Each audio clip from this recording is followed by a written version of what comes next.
Ark Royal, with her escort of 3 support ships, has steamed into the western approaches to rendezvous with her strike force. These squadrons of fighters and fighter-bombers are the carrier's sword and shield.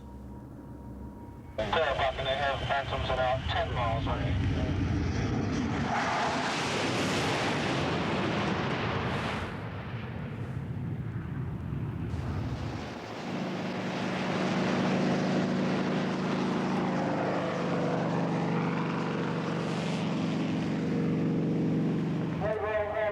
Sharman closing on Buccaneer 30.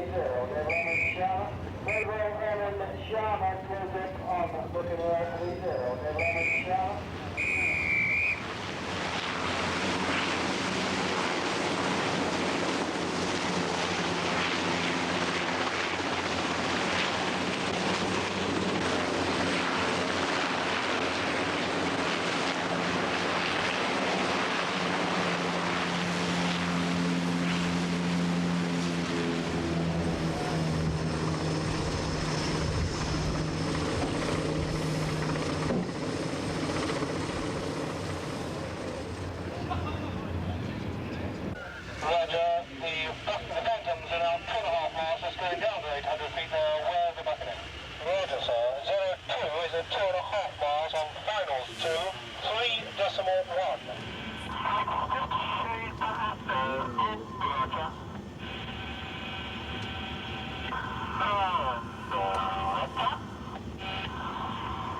Affirmative. Turn downwind now. Just turning in 5 miles, sir. Now 3 miles going clear to centre line. Continue left heading 020 to bring you back. 020.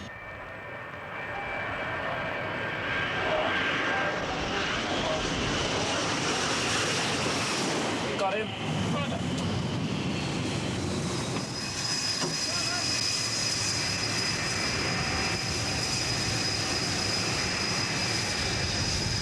He won't put his hook down initially because what will happen, he'll do some approaches where he'll just roll off the deck. He'll come down, he'll land on the wires, but not having the hook down, he won't be retarded.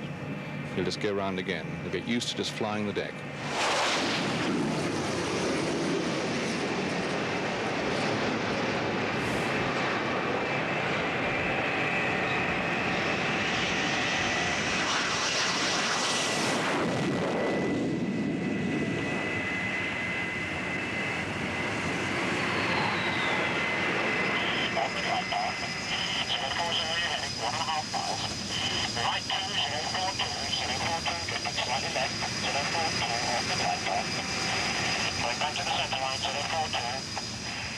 He's got high on the glide path. It's dangerous for him to take off the power because it is possible for him to misjudge it and therefore sink into the round down or sink well after the first wire, which would be a dangerous approach.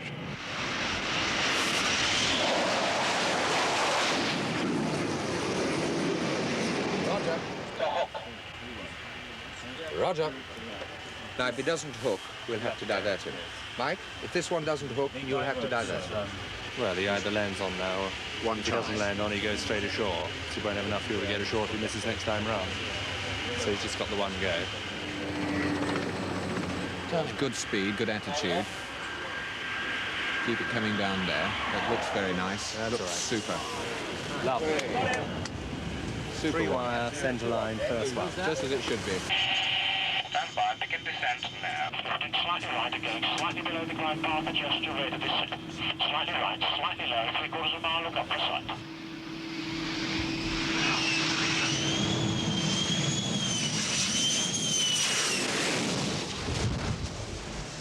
We have people from the Royal Air Force now who have never seen a flight deck before. They are quite experienced aviators, but obviously when they first come and see the deck from the air, it's not very big. The actual runway area on board is about 600 feet long and about 65 feet wide.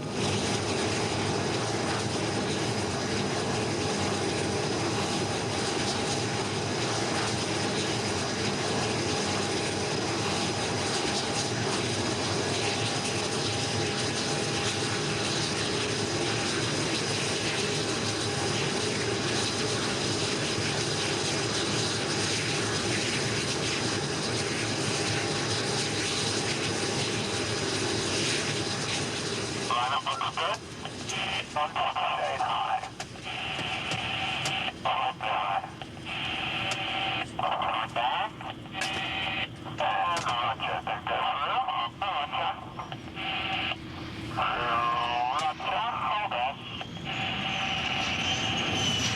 We got him.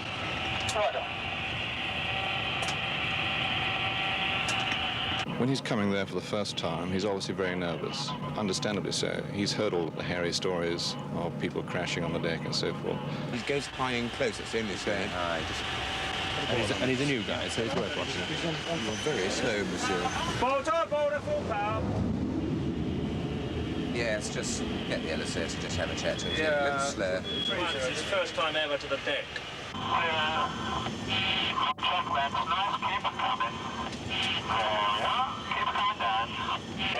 Now that's better, that's better. You're going high, Brent. Keep it coming down. Come on, keep it coming down. Keep it coming down. No, you're rotating it. Boulder. I tell the LSA to train that was a much better approach, and the next time just keep on the beam ball and keep it coming down.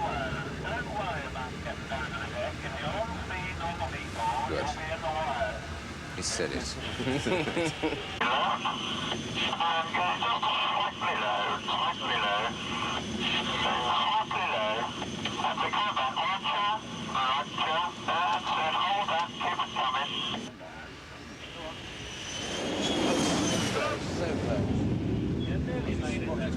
He's looking forward just at that last moment, and you can see him then stopping flying the mirror.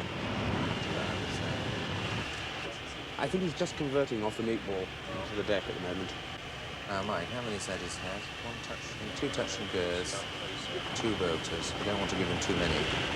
Bit tight this time. Bit tighter, but it's not bad. It's putting on fire. He's missed it. He's thrown it away. Jack, talk to him like an old dad, okay? Does it coax him onto the glide path? Good. Ship's heading is 190. Just works, and one sometimes gets into the groove and sometimes doesn't. And he's progressively getting better. Tomorrow I might be doing the same. It's missing every time. Don't put on too much power. Nice. Keep it coming down. Keep it coming down. Come down. No. Just literally going in just that little. But I think we'll have to consider sending him some more. I think he's had enough for one day. Keith, if he bolts this time, I think we'll send him some organ. Okay, 6, 7 approaches now. Good rollers, that's enough. Yes, agreed, sir. If 30 doesn't land on this next time, we'll send him some organ. Begin descent now. In descent for a 4-degree glide path. Turn right, 7405. And the deck's nice and steady, and we've got a good wind for you. Very slightly below the glide path, adjust your end descent. And right up over 3045, holding left of centre. Now this is better than the last two. Just giving himself a little bit longer, just a little bit further out. Don't go high. Hold it there, coming down. Come on, get it down. Get it down. He's on. Hey, good. Doesn't know what's happening now.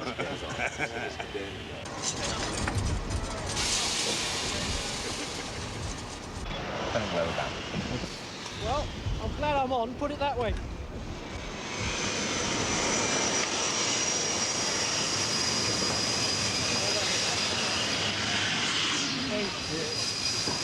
We're all a bit worried about you there, I must confess.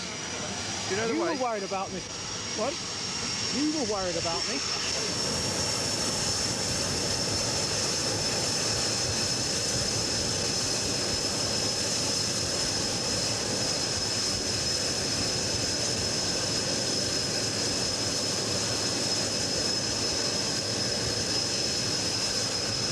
We didn't tell you you'd have been off, as you probably might have appreciated. You'd been off to St Morgan. Why, so we're only 60 miles away. Our diversion feels about 3.5. No, but we decided that, a number of passes give you a chance. I think it was a mix-up. You were slow on a lot of your approaches. But anyway, the LSA will debrief you, but it was No problems. No problems. Very, You've done very it. shaken by how rapidly that was. Deceleration, what do you think of that? Yes, that was... Good afternoon, gentlemen. Sit down, please. Sorry? Was here. Well, negative secretary, are we? Never mind. We will continue anyway. All right, gentlemen. Let's go on then to the programme for next week. Which reminds me, Second Sea Lord, Personnel Matters, will be walking around the ship tomorrow. And on this point, he will be seeing us, as most of our visitors see us, as we normally are, warts and all, but I rely on you all to look through his programme and ensure that the warts are kept to a minimum, all right? I'd be interested to know how the flu epidemic is affecting departments. Well, the Second Sea Lord's job is to look after all the personnel aspects of the Navy. In other words, everything concerned with people. So he's coming here to look at all of us and see how we're getting on here, and also, to a certain extent, I think, to sound out what's going on in the Navy today. Hello, Sam. How are you? Nice to see you. Very well, thank you. Chief Baldwin, Mr. Baldwin, is the president of the Chiefs. Oh, it's you. Yes, pleasant. Nice to see you again. My goodness. Yeah, well, let's go in. Right.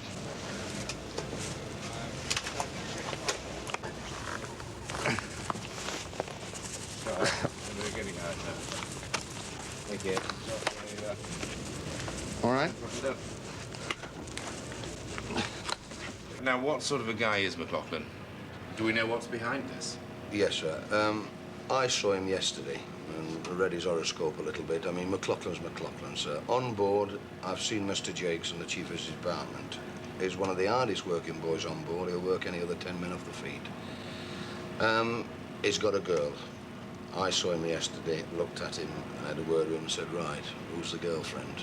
And of course, it was a girlfriend. He went ashore to see her. That's all that was behind it, sir. We have started him on his leading hands thing, sir. I've seen Mr. Jakes, and we're going to try and get him concentrating on this. And I feel if he does concentrate on bettering himself, he's going to be a great asset to the ship. All right.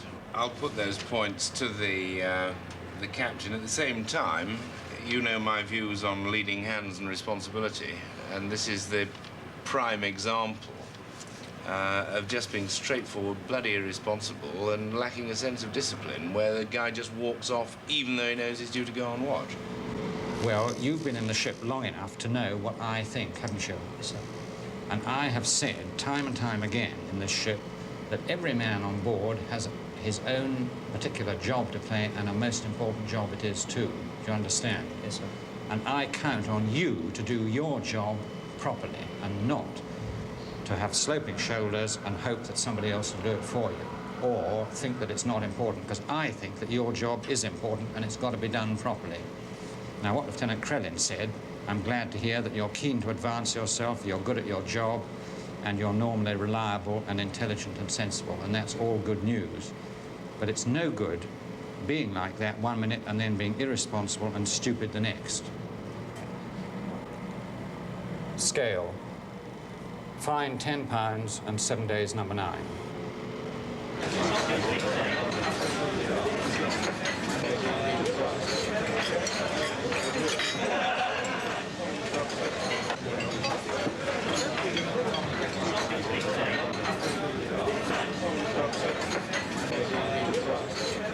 We're going away for 5.5 months.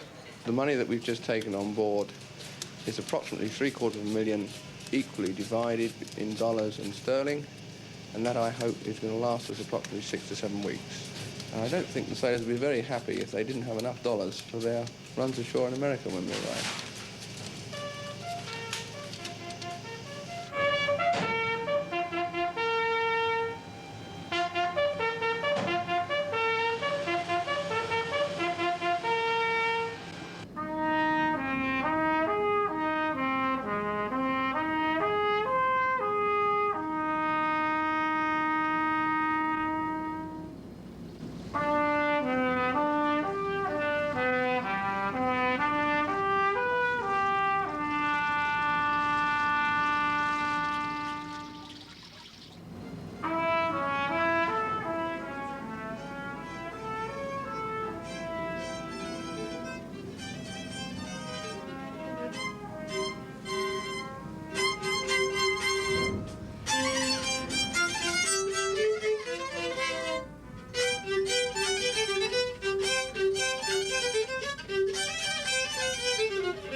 Okay.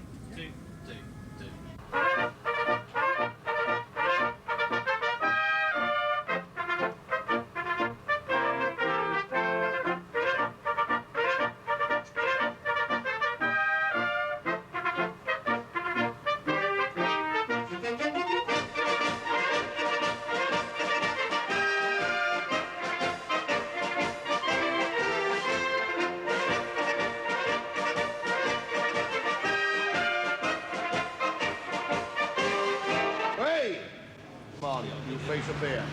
Come on, if you're coming for payment, chop chop, move yourselves. Pay attention on the right. The radio is in there. Ah! So like this. Hey. Wakefield 179cc. 48. It wouldn't be so bad if you got a little bit of shoe polish or something on them things, would it? They've been digging the road up for 9 months in them. Come on. Self-pride, my son. Self-pride. Be down on 2G, sir.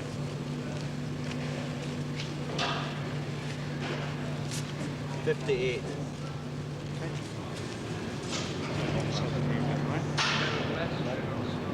22. 80. Come on, move. Hey! Come on, you face up here. You don't come up here like that. I know it's cold up there, but you do not wear one of them things in here. Do you? And you should know better, shouldn't you? Well, go on then. Move yourself. My God.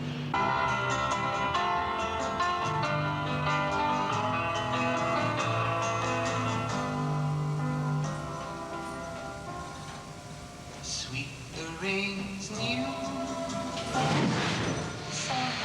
from heaven, like the first dew fall on the first breath. Brings the sweetness of the garden. Oh, little 50-50. It's just as bad. Yeah. Nope.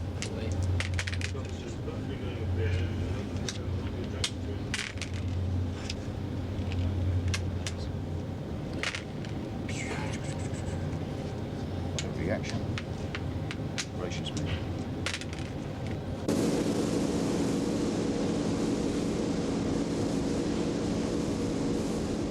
The engineers are tucked away down below. They tend to be ignored in the hubbub of what's going on the flight deck, the planes going off, the rush to get them off. I feel we do get upstaged a little. Well, we've got a great many young fellas on board, 16, 17 years old, just left school, a bit starry-eyed, expecting to see a sort of warship situation. They see, for a great deal of the time, hot bilges, compartments where they are stuck down, relatively inexperienced. Where's the ice? We haven't got it yet. Come down this road. Sure you go get drunk? Yeah, I don't know. I have to ring up first. Right, turn it off.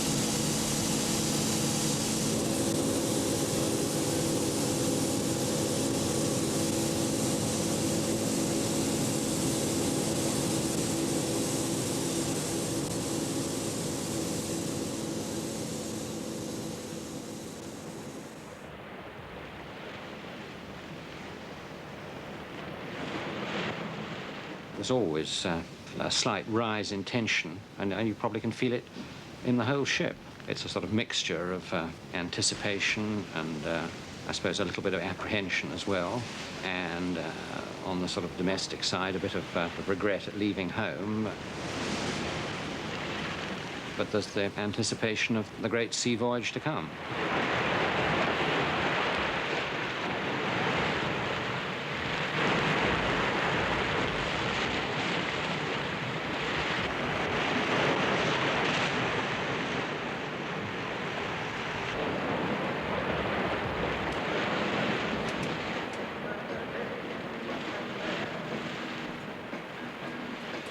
Hey, Jan, so 1 F and 2 F's isn't enough.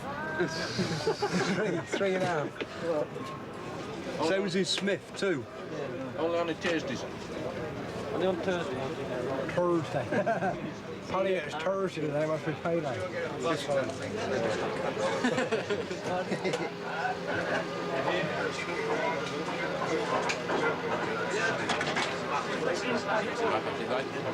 Then a bit of stiff work, I'll show them more muscle.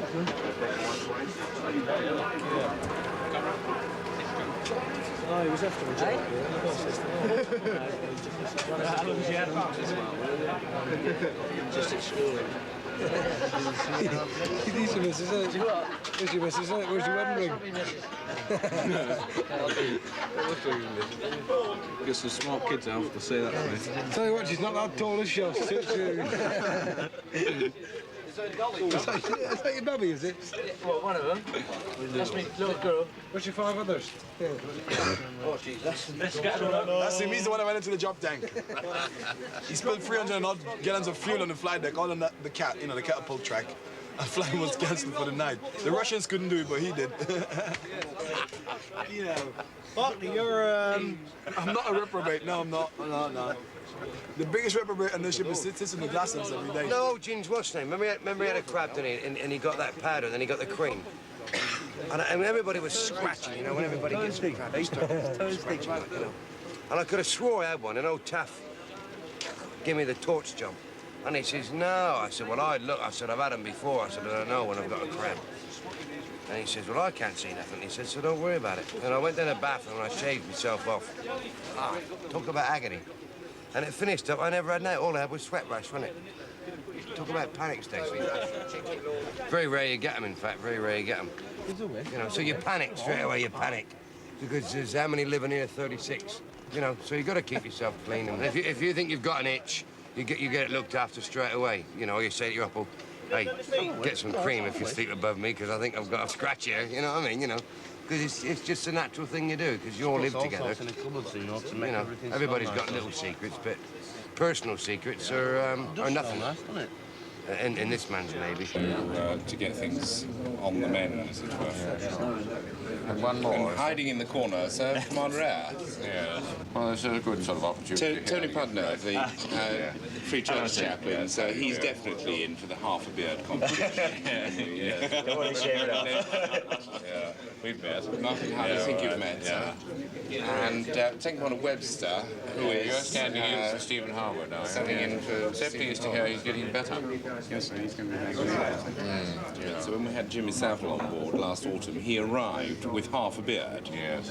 Bearded on one side and clean-shaven on the other. Evening. Oh, yeah, I like it. I like it. Good, yeah, 2.5 rings. I think it's wise to mix with the troops. I think it's very wise to mix with the troops, you know, the young lads here. And I think it's a very good thing. Like to see them playing cards, enjoying themselves. Yes. What are you playing, by the way? What are you playing? I think it's called crib. What are you on, Crib? Trevor? You fucking drunk idiot. Very good, yes. Put it in. You've got a cup, Jack. Cribbage. Yeah. May I have a game or... No, I'll leave you guys playing. Okay, yes. sure thing. I'd like to see you guys playing well, and... He's just having a laugh. God knows where he got his shirt from. He probably nicked it from the laundry caboose down the bottom. I belong to Glasgow, Look at that one. oh Glasgow town. There's nothing the matter with Glasgow. What's in the back of it? Is that a turkey, is it? Or what? Is that a turkey? Go easy with it. I'm not touching it. Hey? Flying around corners. No, his tail's on the ground, see? Yeah, it's all right, but, I mean, you don't have bent tails, do you? Well, they do on the tails on the deck. Deck, twisting it round. It's up. Yeah. It's not bent round. Oh, I see. That's nice, that. It's good, oh. You've done that, haven't you? I've done what? Painted the bloody thing. British history. Hang on, can I just have a look at it against that? Yeah, but you never seem like that. I mean, you know, no bird will have bent feathers, will they? See? Here's a look at picture, Jim. End up in flies. What bird is it, though? What bird is it, Muscles? It's a pheasant. Thought it was. It don't look like a pheasant to me, though. How come you got it different colours? You stick dye in it, did you? How come he got his wings down here like this? It in oil paint. Like that pheasant's not No, got wings how like that. come you got it different colours? Yeah, paint the scratches. Let's rub willies! They're white. Where the white is, you paint the colours you want. But after having lived so long in the Navy, you know, 18 years, 3 months routine, with blokes like this, you know, I was a baby at one time, obviously, like these lads are little babies and everybody else. They're much younger than me, you know. They don't realise that I've done it all before, you know, and they all skylark and they perform. So I've got to conform to their ways of living. You know what I mean? You know, I mean, I'm the boss in here, but I'm not really the boss. You know, on paper I'm the boss, but I'm not the boss. They're all the bosses. This is their house. You know what I mean? And so I conform with their rules. If they want to play, if they want to rip the joint to pieces, I let them carry on. Then I've got to tell them to clean it up afterwards. It's been a good day. As you know, lots of ups and downs and changes of plans. And one minute nobody was coming, the next minute they were all coming and so on. But as it's turned out well, and I must say I'm very relieved and very pleased.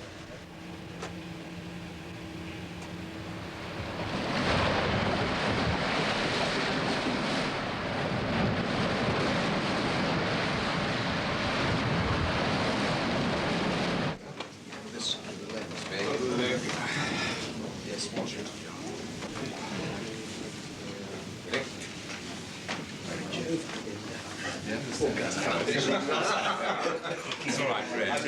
It was obviously necessary to keep me in order. God save the Queen, bless our food, and make us thankful through Jesus Christ our Lord. Amen.